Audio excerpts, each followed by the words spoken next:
Assalamualaikum warahmatullahi wabarakatuh. Di sini saya akan mempresentasikan modul ajar atau perangkat ajar yang sudah saya rancang atau sudah saya susun untuk memenuhi tugas ujian tengah semester pada mata kuliah pembelajaran daring dan bauran. Sebelumnya, izinkan saya untuk memperkenalkan diri terlebih dahulu. Perkenalkan, nama saya Titin Suryani. Saya dari Prodi PGSD kelas B PPG Prajabatan gelombang 1 tahun 2023 Universitas Hamzah Wadi. Langsung saja, modul ajar yang saya buat ini merupakan salah satu desain instruksional berbasis PBL atau Problem Based Learning. Identitas modul. Di identitas modul ini penyusunnya itu saya sendiri, yaitu Titin Suryani, instansi SDN 1 Majidi, tahun pelajaran 2024, jenjang sekolah SD, mata pelajaran Bahasa Indonesia, fase atau kelas fase B kelas 4 bab 8. Tema sehatlah ragaku. Alokasi waktu 2 kali 35 menit atau 1 kali pertemuan. Model pembelajaran yang saya gunakan pada modul ajar ini menggunakan pendekatan berpusat pada peserta didik. Model yang saya gunakan adalah PBL atau Problem Based Learning. Metode yang saya gunakan yaitu ceramah, diskusi, tanya jawab, dan penugasan. Tujuan pembelajaran dari modul ajar yang saya buat ini ada 3. Yang pertama, melalui kegiatan menonton video yang berjudul Bumi Tanpa Air, peserta didik mampu menjelaskan dampak dari tidak ada air di bumi dengan benar. Yang kedua, melalui kegiatan membaca teks pentingnya air bagi tubuh kita, peserta didik mampu menelaah fakta dan opini dengan benar.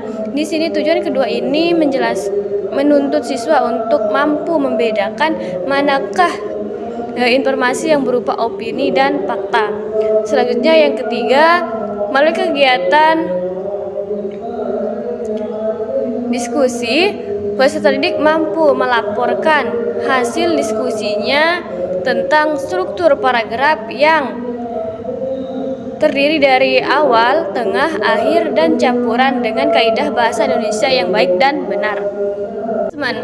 Pada kegiatan pembelajaran ini, saya menggunakan beberapa asesmen untuk menilai aspek kognitif, afektif, dan psikomotor atau keterampilan dari peserta didik, di mana tes ini berupa LKPD kelompok, sedangkan non-tesnya menggunakan diskusi atau tanya jawab ketika peserta didik setelah menonton video Bumi Tanpa Air. Sedangkan untuk aspek afektifnya, di sini saya menggunakan lembar observasi atau instrumen penilaian pengamatan tentang sikap peserta didik selama kegiatan pembelajaran berlangsung. Sedangkan untuk penilaian keterampilan, saya menggunakan lembar observasi presentasi, di mana tugas presentasi ini pendidik akan menjelaskan hasil temuannya mengenai struktur paragraf dan informasi yang berupa fakta dan opini. Kegiatan pembelajaran ini ada 3, yaitu pendahuluan, inti, dan penutup. Langsung saja ke kegiatan pendahuluan, di mana di kegiatan pendahuluan ini seperti biasa, guru akan melakukan pembukaan, memberi salam, menanyakan kabar, mengecek kehadiran, dan kesiapan peserta didik untuk mengikuti kegiatan pembelajaran.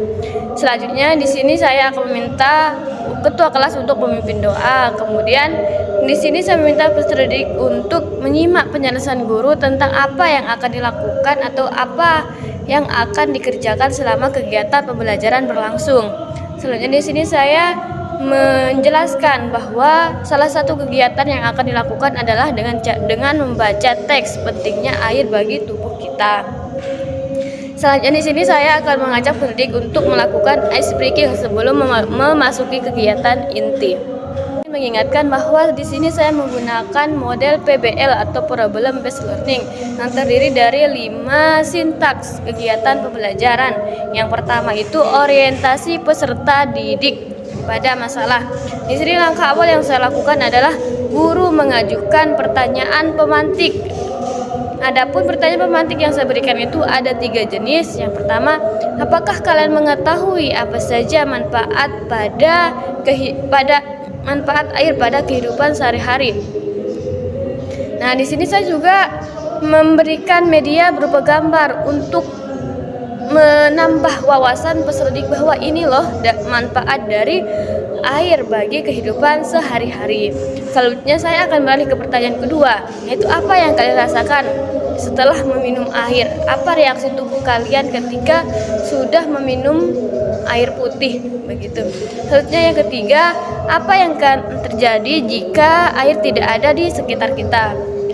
Langkah kedua, sedangkan untuk selanjutnya, sini guru akan mengarahkan peserta didik untuk menonton sebuah video yang berjudul Bumi Tanpa Air.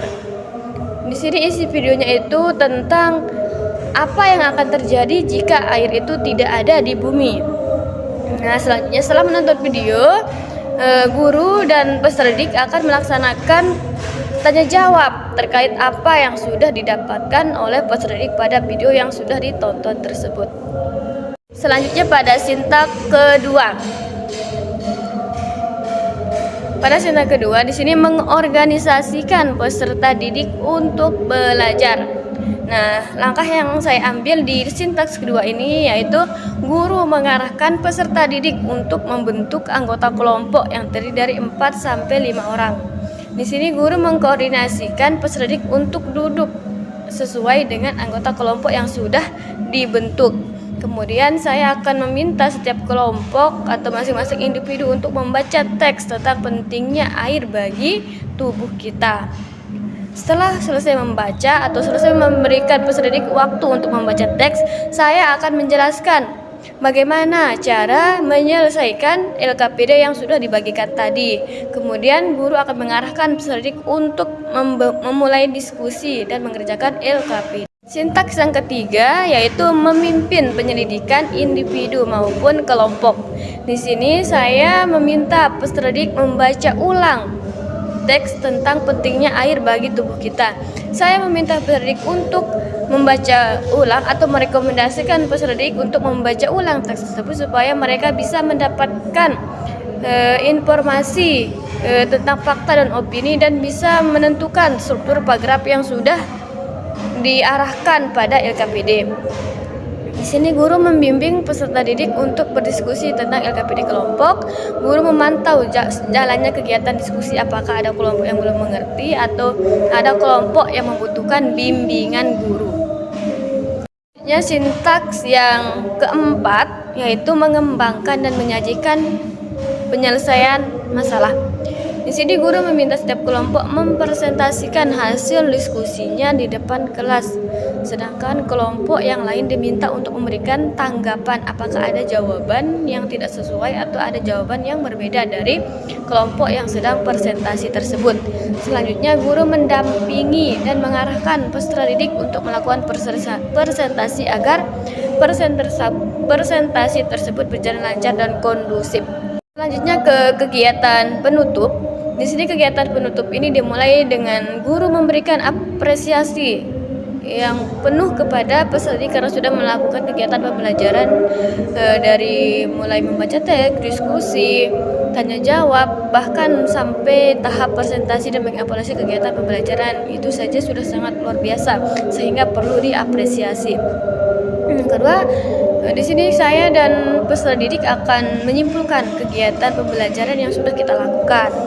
Di sini saya memberikan peserta didik untuk bertanya apakah ada hal-hal yang belum dimengerti atau yang kurang jelas selama kegiatan pembelajaran berlangsung. Di sini saya memberikan soal evaluasi. Namun soal evaluasi ini tidak dikerjakan di sekolah melainkan di rumah. Di sini saya berinisiatif menggunakan grup WA yang ada wali muridnya, sehingga di sana saya bisa mengarahkan orang tua untuk meminta anaknya mengerjakan soal evaluasi yang sudah saya berikan.